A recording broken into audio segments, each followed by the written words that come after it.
Hi, this is Stephanie Miller from The Stephanie Miller Show. Please enjoy this exclusive clip from my show on Political Voices Network. We start, Jill. I was saying this morning that I am amazed at my own ability to still be amazed by the breadth and depth of Donald Trump's criminality.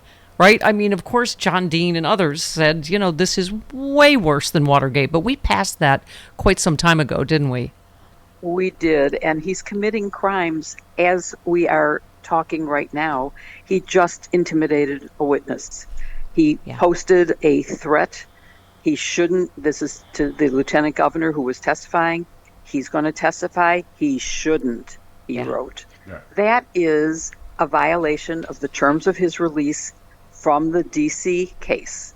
And someone ought to bring it back to them and make sure that he has some penalty for that, possibly incarceration. So, Jill, can Judge Chutkan, I heard one legal expert say, can use this because the condition of his bail in that case is not to commit any further crimes. And that was a clear case of witness tampering. Does it matter that it was in a different case, in a different jurisdiction? No, because I believe Judge Chutkan said that he couldn't violate any federal or state law. And therefore, he has just violated, for sure, Georgia law.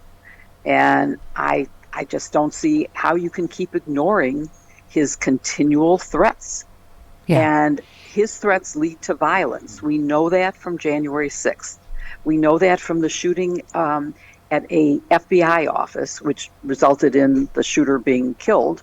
But we have to stop this. And he doesn't seem to mind being penalized with financial fines. He re-defamed E. Jean Carroll after being fined. So the next fine in her next trial is going to have to be much bigger. And he has all these MAGA sops who are paying him to keep on doing this. So it doesn't hurt him. He doesn't care about the money. It's not his money. I saw your tweet that I think, that really was quite an elegant solution on Judge Chutkan's part to say the more you do this, the speedier a trial there's going to be so as not to taint the jury pool. To your point, Jill, Georgia Republican official Gabriel Sterling just said what you just said. He's afraid Trump's rhetoric will radicalize people to carry out violence. He said, obviously, at this point, you never know what's going to happen. My biggest concern for years now is someone is motivated by this kind of language at some point and do something stupid. It's not going to be an organized thing. It's not going to be a bunch of conspirators together. It's going to be one probably mentally unstable individual who's going to be radicalized through this process. And I think he'd said that before. Someone is going to get killed. I worry about that for sure. And we have had organized responses, but the lone wolf was the FBI shooting. So January 6th was organized. And either one is terrible.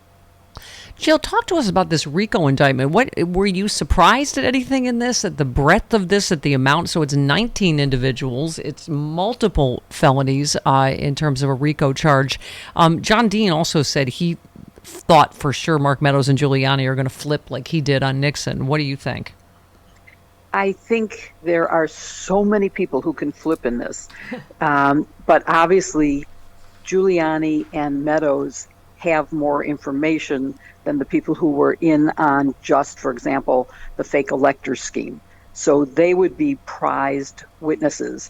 The interesting thing about Meadows is because he was not named an unindicted co-conspirator in the original indictment, the federal coup indictment, I thought he might be cooperating. Well, if he is cooperating with the feds and he's now indicted in Georgia, it really hurts his credibility a lot, and it may be that he hasn't been completely forthcoming with them, or maybe he was, and maybe they knew this was coming.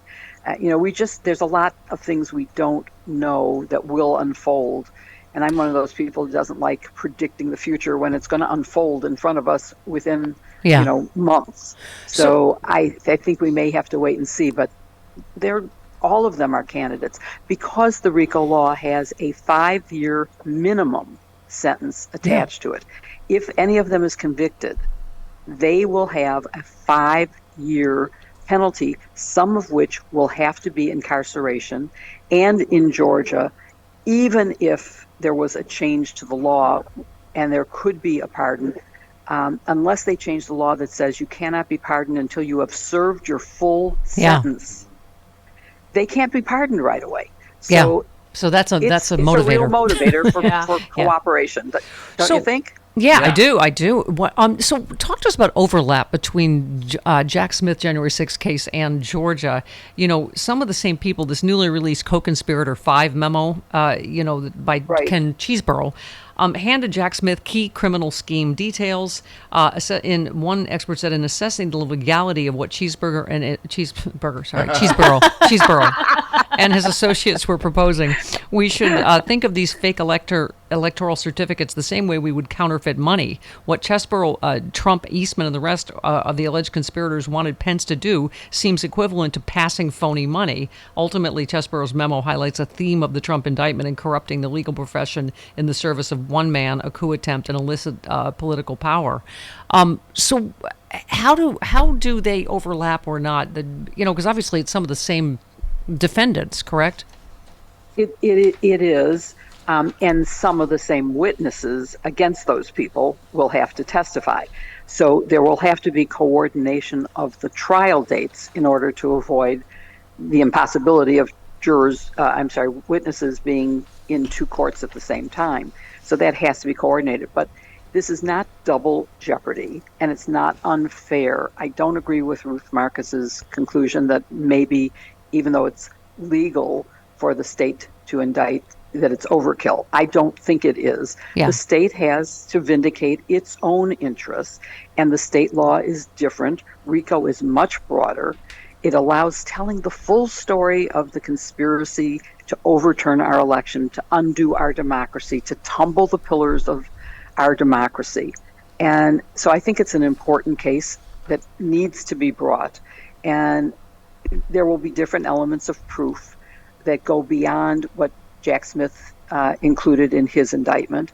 And by using RICO, Fani Willis is also able to, for example, include actions outside her jurisdiction. Otherwise, it would have to be only what happened in Fulton County. This way, she can do Coffee County's computer theft or trespass. And so it's a good indictment, and it needs to go forward, but will have to be coordinated. There's no question. Well, Lindsey Graham tried to say, county prosecutors shouldn't be allowed to prosecute the former president. And I said, well, then he shouldn't have committed crimes in our county. I mean, it's what she said. I took an oath to prosecute crime that happens in Fulton County. And that's what she's doing, right? Exactly. Yeah, I was going to say, speaking of people involved in both cases, so Sidney Powell, as someone said, is effed. I love that he said during the interview with Bernie Carrick, the word lunatic was used several times to describe Powell. As one source who's been in the room recently with federal investigators puts it, Sidney's... But it'll be interesting to see, as someone said, Jill, they're not going to go to trial with 19 people, are they? Some of them are going to plead guilty. Someone will flip. What do you think? Well, you're right. Some will plead guilty. Some will flip. But it's impossible. Our case, the Watergate case, we used the ceremonial courtroom, which is the largest courtroom in D.C. And we had 5 defendants. Each had at least 2 lawyers. And you can't fit any more than that into the courtroom. Right. So, I don't know what the courthouse in Georgia has in terms of size, but it's unlikely to be much bigger than the D.C. ceremonial courtroom. So you're going to have to break it up into groups.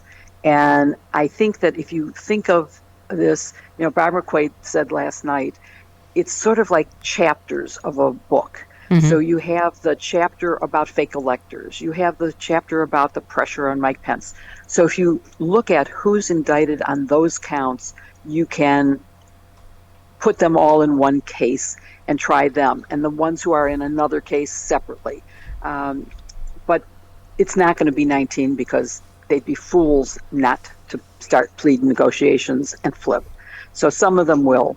But in any event, even if you had 10, you can't fit 10 people in a courtroom. So, and obviously we saw already there are cameras in the courtroom in Georgia. That's the Yay. law. But so they have till next Friday to turn themselves in, all of them. So what happens? Do they all do it separately? Obviously, we'll probably have a heads up when it's Trump, right? How does this go now? Well, yeah, they don't have to all be there at the same time. For something like that, where you're not sitting with lots of papers, you could get all of them in at once for an arraignment. I don't think it's necessary. We've just seen, on the second arraignment in Florida, with the additional counts, Trump didn't even show up, which is fine. I mean, he didn't have to. He was excused from being there. So I think they could all be there, but it could be seriatim. You could have people come when they are able to do it.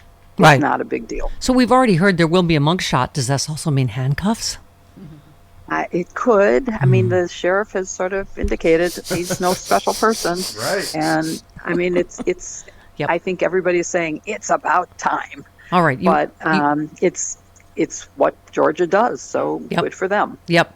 All right. This is the few minutes you were not on TV today. You must go now and be back on TV. Yes.